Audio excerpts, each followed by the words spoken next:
जय श्री कृष्ण। राधे राधे। देवियों सज्जनों, गीता के 5वें अध्याय का तीसरा श्लोक है।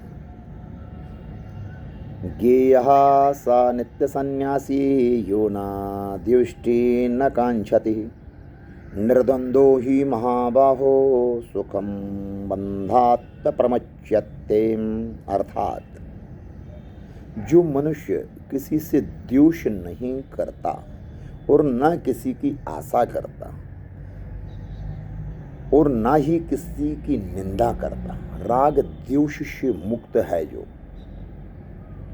वो सन्यासी समझने तो योग्य है। क्योंकि द्वंद्वों से रहित मनुष्य सुखपूर्वक संसार के बंधन से मुक्त हो जाता है। जिसने राग द्वेष का परित्याग कर दिया है, जिसको संसार से कोई लेना देना नहीं है, वो वास्तव में सन्यासी है। संन्यास आश्रम जिसने ग्रहण कर लिया है, राग द्वेष के रहते हुए मनुष्य संसार बंधन से मुक्त नहीं हो सकता। अंदर पाप भरा हुआ है, अंदर कीचड़ भरा हुआ है, हाँ, निंदा भी है, स्वार्थ भी है, विषय भी है, वासना भी है, आकांक्षा भी है। संसार के भोगों को प्राप्त करने के लिए चोला भी आपने एक सन्यासी का पहन रखा है, बाबा का चोला पहन रखा है, बड़े बड़े आश्रम बना रखे हैं, लग्जरी गाड़ियों में आप घूम रहे हो, सुरक्षा गार्ड बाउंसर साथ में चल रहे। ये सन्यासी की परिभाषा नहीं है मेरे मतानुसार, और भगवान गीता में भी कह रहे हैं। सन्यासी की परिभाषा ये नहीं हो सकती कि संसार के भोगों की कामना भी है और अंदर द्वंद्व भरा हुआ है, अंदर राग है, द्वेष है, मल भरा हुआ है, संसार के विषय वासना आकंठ भरे हुए हैं, और भगवा वस्त्र भी पहने हुए हैं, सोने की सिंहासन पर बैठे हैं, बड़ी बड़ी लग्जरी गाड़ियां चल रही हैं, बड़े बड़े आश्रम है, खेती बाड़ी हजारों एकड़ है, बड़े बड़े राजनेता आकर के शरण वंदना कर रहे हैं सुबह शाम, बड़े बड़े दरबार लगे हुए हैं, लोगों की भीड़ लगी हुई है दर्शन पाने के लिए। ऐसा लगता है जैसे भगवान साक्षात यही बाबा सन्यासी है, यही भगवान बन गया है। तो कतार लगी हुई, जैसे मूर्खों की कतार लगी हुई, वो झाड़ फूंक के लिए मरे जा रहे हैं। वो ये सोच रहे हैं कि इनके दर्शन करके हम भगवान से भी बड़े ये हैं, इनके दर्शन पा लेंगे तो हमारा जीवन कृतार्थ हो जाएगा।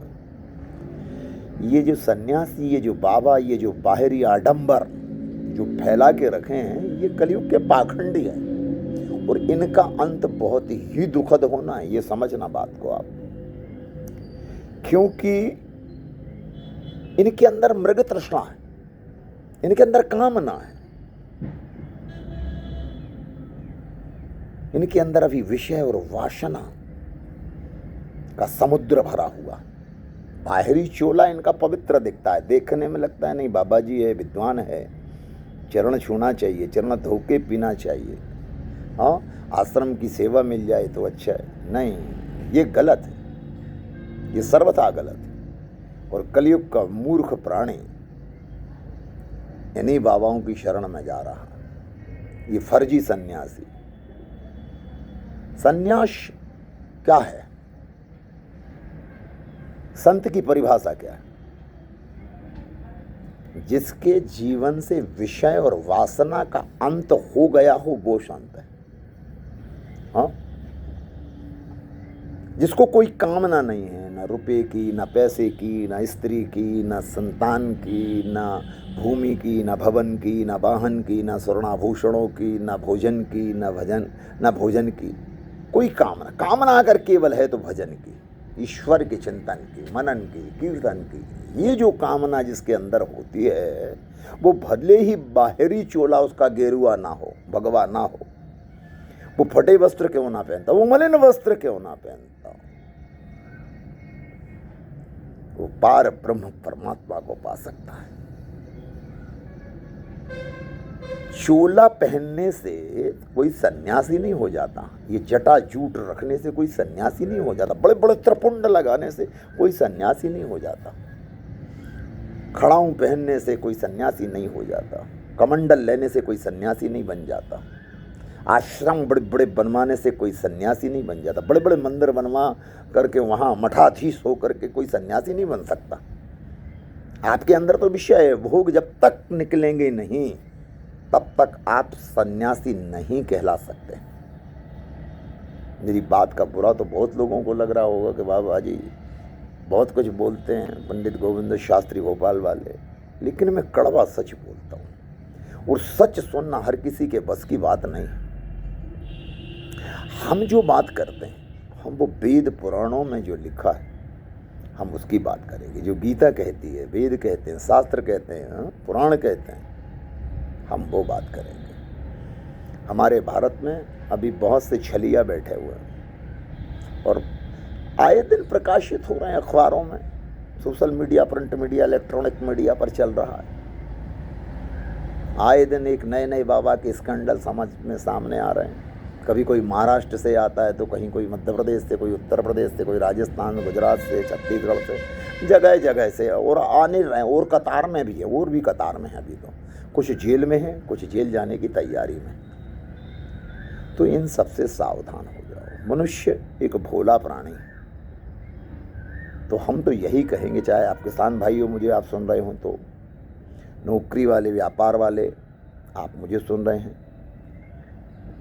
गृह कार्यों में लगी हुई हमारी माताएं बहनें अगर आप मुझे सुन रही हैं, युवान बच्चे मुझे सुन रहे हैं, तो मैं सबके लिए एक ही बात कहूँगा कि इन बाबाओं के फेर में मत आओ, ये फर्जी बाबाओं के चक्कर में मत आओ।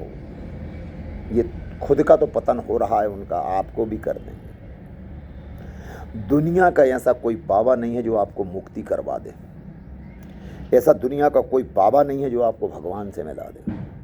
ऐसा दुनिया का कोई बाबा नहीं है जो आपकी बीमारी को ठीक कर दे। ऐसा दुनिया का कोई बाबा नहीं जो आपको संसार के भोग दिला दे। कोई नहीं कर सकता ये काम। ये अगर कोई कर सकता है तो वही कर सकता है जो सात्विक है, जिसके अंदर राग द्वेष नहीं है, जिसके अंदर कोई कामना नहीं है, कोई विषय नहीं, कोई वासना नहीं है। ऐसे ब्राह्मण देवताओं की शरण में आओ, ऐसे अपने गुरु की शरण में आओ। गुरु आपको भगवान से मिला सकता है। गुरु आपके शरीर के, मन के, वाणी के, विचारों के कष्ट दूर कर सकता है। आपकी वाणी पवित्र हो सकती है। वाणी पवित्र कैसे होगी? स्मरण करने से, परमात्मा का चिंतन करने से वाणी पवित्र होगी। बोलो, क्या किसी की बुराई करने से, हिंसा करने से, ये करने से आप पवित्र हो सकते हैं क्या? इसमें तो दुर्गति होना निश्चित है। तो भगवान का चिंतन करो, भजन करो, कीर्तन करो। हमारे सनातन धर्म में ऐसे ऐसे मंत्र हैं जो मनुष्य, रोगी मनुष्यों को ठीक कर देते हैं। संतानहीनों को संतान की प्राप्ति हो सकती है, धनहीन को धन मिल सकता है, जो दुखी है उसका दुख दूर हो सकता है। भगवान के मंत्र में इतनी शक्ति है, उस शक्ति को पहचानो तो सही। तुम जानते ही नहीं हो। तुम्हें तो संसार के विषयों की लालसा लग गई, उसका स्वाद लग गया है, उसके पीछे भाग रहे हो। तुम एक बार आओ, एक बार गीता पढ़ो, एक बार भागवत सुनो तो सही, रामायण सुनो तो सही, पढ़ो तो सही, शिवपुराण सुनो तो सही, पढ़ो तो सही। सब वेद पुराण शास्त्र क्या कहते हैं? परमात्मा का चिंतन करो, मनन करो, भजन करो, कीर्तन करो। इस संसार से जब पलायन होगा, जो प्रयाण होगा, वो सुखद होगा और पार ब्रह्म परमात्मा की शरण में चले जाओगे। इस संसार से मुक्ति का साधन अगर बनेगा तो केवल भगवान का भजन। ओम नमो भगवते वासुदेवाय, ओम नमो भगवते वासुदेवाय। इस द्वादश अक्षर मंत्र को बोलते रहो, जीवन का अंत सुखद होगा। किसी चीज की कामना मत करो और किसी कामना के पीछे भागो मत। जो श्रम आप कामना के लिए कर रहे हो, कोई वस्तु की प्राप्ति के लिए जो आप कर रहे हो, ये सर्वथा निंदनीय है और सर्वथा कुमार्ग पर ले जाने वाला है। तुम कामना के पीछे मत भागो, तुम काम के पीछे मत भागो, काम के वशीभूत मत, इंद्रियों के वशीभूत मत हो। तुम्हारे जीवन का सुखद अंत होगा अगर नारायण की शरण में आओ।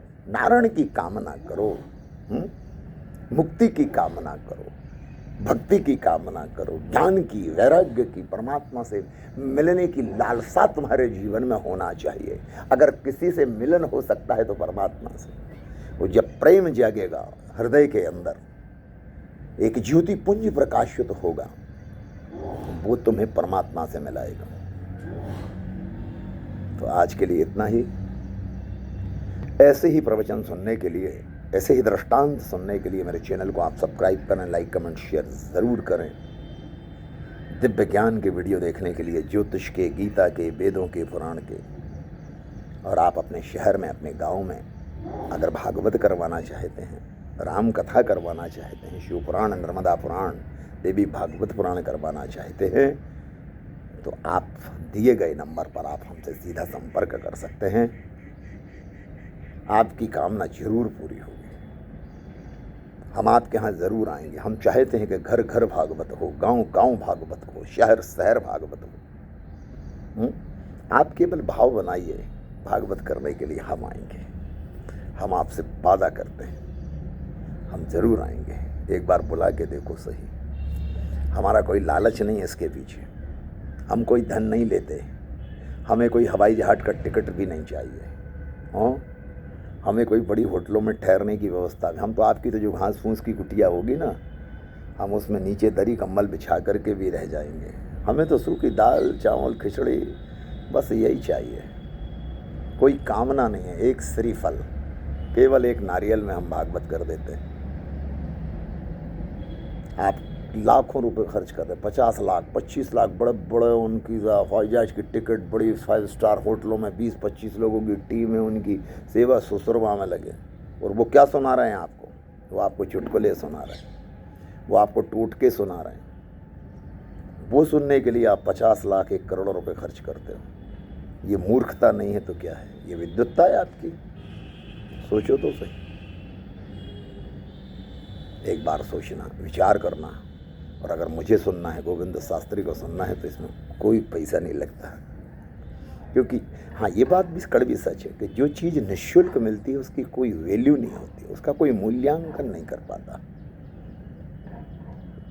क्योंकि आपको तो भीड़ से प्रेम हो गया, आपको तो भीड़ चाहिए। बड़े बड़े होर्डिंग लगे हुए हैं चौराहों पे, बड़े बड़े hoarding railway station, bus stand पे लगे हुए, टीवी पे आ रहे हैं, वो बड़े बड़े बाबा चाहिए आपको। आपको सच्चा संत नहीं चाहिए, आपको सच्ची वाणी भी चाहिए नहीं चाहिए। आप सत्य सुनना भी नहीं चाहते हो, और सत्य सुनना चाहते हो तो संपर्क करना। जय श्री कृष्ण, राधे राधे।